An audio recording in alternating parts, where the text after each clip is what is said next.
अस्सलाम वालेकुम जेमिनाइज़, मैं हारिस अज़मी प्रोफेशनल एस्ट्रोलॉजर आपकी खिदमत में हाज़िर हूँ इस हफ़्ते की एस्ट्रोलॉजिकल रिसर्चेज़ लेकर। ये वीक 11 सितंबर से 17 सितंबर तक का है। एस्ट्रोलॉजिकली कुछ प्लैनेट्स अच्छे फ़ेज़ में से गुज़र रहे हैं, अच्छा ट्रांज़िट बिहेव कर रहे हैं, जिससे आपकी लाइफ़ में कुछ नेचुरल फ्यूल्स मुयस्सर हैं। जैसे सन आपके 4th एंगल पर है, that is so beneficiary for your comfort of life. घर से रिलेटेड हालात, बड़ा घर लेना, गैजेट्स इस्तेमाल करना। एंड वीनस भी इसी 4th एंगल पर है, that is your family life, that is your emotions, that is your romance, वो भी अच्छी फॉर्म में है। 17-18 अगले हफ्ते में एग्जिस्ट करेंगे। 18, 19 और 20 को 2-3 दिन के लिए वो कम्बस्ट होगा, बट बहरहाल वो अच्छी फॉर्म में है, सन भी और वीनस भी। अगर वीनस कम्बस्ट होता है तो लव लाइफ में कुछ हिजान आता है, लेकिन वो अगले हफ्ते की बातें। एंड मार्स आपके फर्स्ट एंगल पर है, it is so supportive, very productive. और इसकी वजह से आपको कुछ स्टेमिना और फिज़िकल परफॉर्मेंसेस मिलेगा, जुर्रत मिलेगी, कॉन्फिडेंस मिलेगा।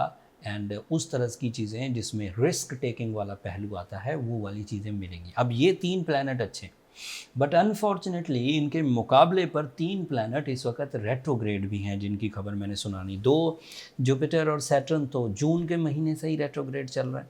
एंड उनकी रेट्रोग्रेशन से अगर आपको ऑलरेडी कुछ क्राइसिस हैं, कुछ छोटे छोटे ट्रबल्स आ रहे हैं, तो सॉरी टू से उन ट्रबल्स में कुछ इजाफा 11 सितंबर के बाद आपको देखने को मिलेगा। The mercury planet of your mind skills and your ruling planet, ये अब 11 सितंबर से 2 अक्टूबर तक रेट्रोग्रेड रहेगा। अब 7 प्लैनेट्स में से 3 प्लैनेट अच्छी फॉर्म में है और 3 बड़े प्लैनेट रेट्रोग्रेड हैं। एक मून जो है वो तो फास्ट मूविंग है, वो अगर कुछ कमज़ोर भी हो तो वो तेज़ी से निकल जाता है, अच्छा हो तो भी तेज़ी से निकल जाता है।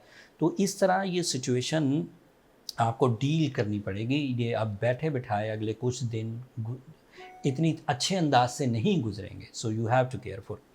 अगर आप एक स्ट्रॉन्ग जेमिनाई हैं, मेंटली स्ट्रॉन्ग हैं, पर्सनालिटी वाइज स्ट्रॉन्ग हैं, ग्राउंड पर आपकी सक्सेसेस मुंह से बोल रही हैं, आपका रवैया, आपकी लर्निंग एबिलिटीज़, आपकी अंदाज़े गुफ्तगू, आपकी एजुकेशनल एक्टिविटीज़, आपकी स्पिरिचुअलिटी स्ट्रॉन्ग है, तो फिर ये जो कुछ दिनों की तकरीबन 23 से 24 दिन की जो रेट्रोग्रेशन है, ये आपको ज़्यादा तंग नहीं कर पाएगी।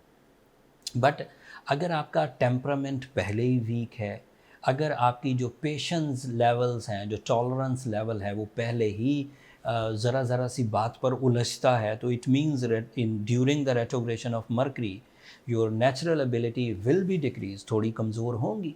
एंड उनकी कमज़ोरी आपकी कम्युनिकेशन स्किल्स को नॉन अफेक्टिव या हार्श कर सकती। यही कम्युनिकेशन स्किल्स पहले आपकी डील मेकिंग की वजह बना करती थी।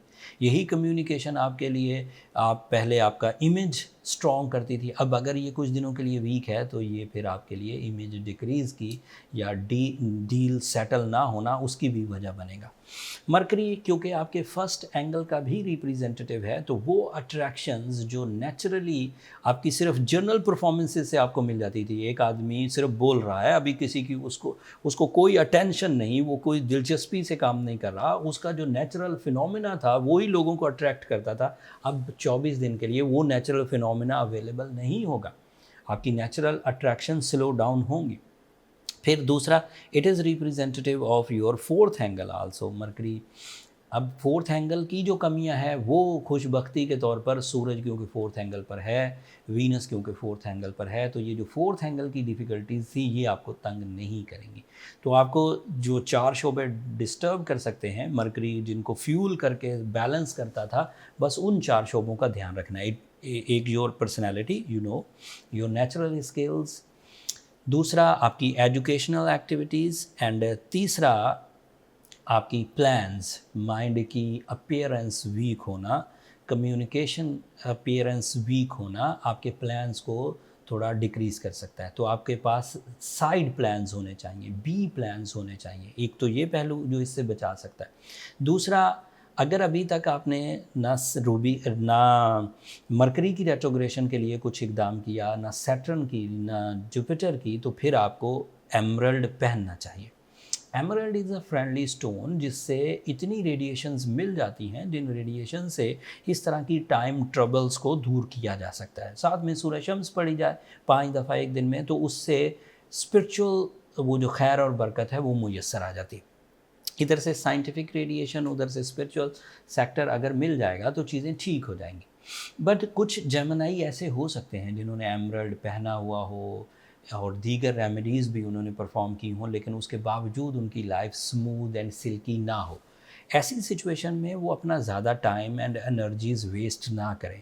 सम टाइम इससे ज़्यादा सिवियर सिचुएशंस पैदा हो जाती हैं because of your sensitivities, because of your miss tackling. उनको पहले फाइंड आउट कर लिया जाए कि कमज़ोरियाँ कहाँ पर हैं, एंड उनको फाइंड आउट करने के लिए बर्थ चार्ट कैलकुलेशन एस्ट्रोलॉजी के लिए एक बेहतरीन डायग्नोसिस टेस्ट है, जिससे ये बात पता चल जाती है कि आपकी वर्थ क्या है और उसे कवर कैसे करना है। आपकी वर्थ क्या है, आपकी वीकनेसेस क्या हैं और वीकनेसेस को कवर कैसे करना है। बर्थ चार्ट कैलकुलेशंस के लिए name, date, time and place of birth चाहिए होता है। कैलकुलेशंस के लिए नंबर नीचे चलते रहते हैं, आप इन पर रब्ता करके अपने लिए टाइम ले सकते हैं, बट वो फ्री फोरम नहीं है। जेमिनाइज होपफुली आप अंडरस्टैंड करेंगे।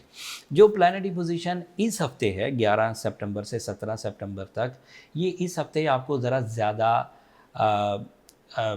कॉम्प्लिकेशन दे सकती है, कंप्लेंट्स दे सकती है।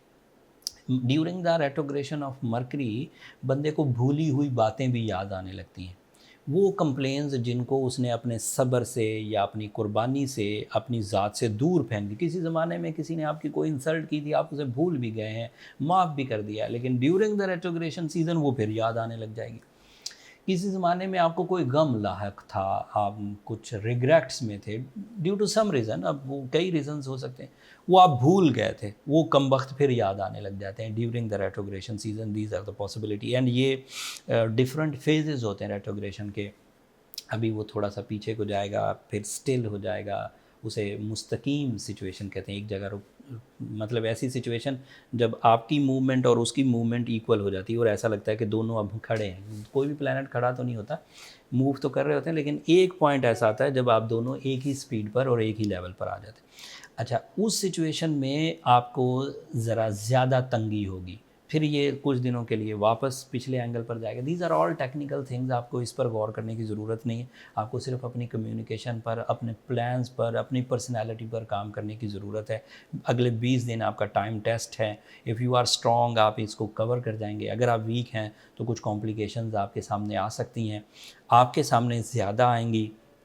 पूरे सोलर सिस्टम में मरकरी हर किसी को डिफरेंट एंगल्स पर रेट्रोग्रेड मिलेगा, बट आपके लिए ये रूलिंग प्लैनेट है, तो आपके डैमेजेस ज़ाती नौयत के होंगे, बाकी सबके डैमेजेस सिफाती तौर पर होंगे। किसी एक सिफ्त में प्रॉब्लम आएगी, बट आपकी ज़ात को रिप्रेजेंट करता है जेमिनी ये मरकरी, इसलिए आपका स्ट्रॉन्ग रहना ज़्यादा ज़रूरी है। That's all. अगले हफ्ते जब सूरज नेक्स्ट एंगल पर जाएगा तो कुछ कॉम्प्लिकेशन रिजॉल्व होंगी। उसकी रिपोर्ट हर हर महीने तीसरे वीक में सूरज नेक्स्ट एंगल पर जाता है और उसका नेक्स्ट एंगल आपके लिए प्रोडक्टिव है। इन एडवांस आपको बता दिया, लेकिन वो किन सेक्टर्स में आपको ग्रोथ देगा वो अगले हफ्ते बयान करूंगा। तब तक के लिए मुझे इजाज़त दीजिए। अपनी दुआओं में मुझे और मेरी टीम को ज़रूर याद रखिएगा, एंड चैनल को सब्सक्राइब करना मत भूलिएगा। जेमिनाइज, आपकी सब्सक्रिप्शन हमारी हौसला अफजाई की वजह बनती है। अगले हफ्ते तक के लिए अल्लाह ने के बाद।